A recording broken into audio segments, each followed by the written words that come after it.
Hapa hivi. Unaona nyumbani ni wapi? Unaona hapa hivi. Kiangalia. Hapa ni. Okay, lakini kwa kinjira shula.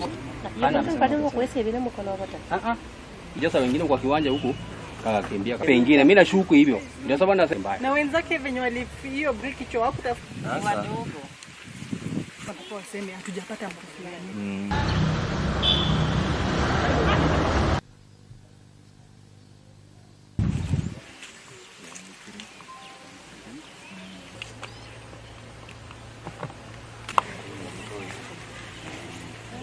One reported by the name Polycarp Museti reported at the Regi police station that a daughter has gone missing.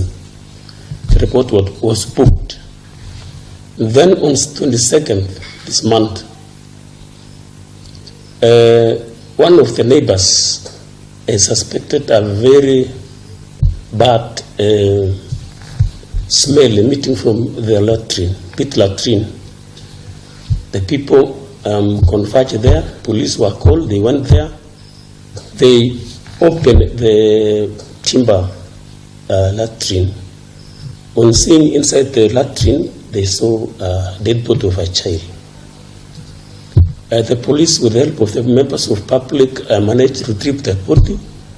The reportee who had reported at Regi police station that a child went missing identified the child. The child was taken to Mbale Mogi, whereby the police started the investigations. After post-mortem, it was discovered that this child was sodomized and defiled. Walianza kubomoa duka huko juu, wakatoanisha vitu za duka zote. Wakachukua unga, wakamwaga huko kwa njia, sukari, mafuta ya mboga, friji, TV, wakakatakata kila kitu. Ila hali mwenye walikuwa wanashuku ako ndani, walimshika juu ya mtoto alipatikana kama amekufa. Katika uchunguzi, bado tunaendelea na uchunguzi, ndio wakakuja kutuvamia.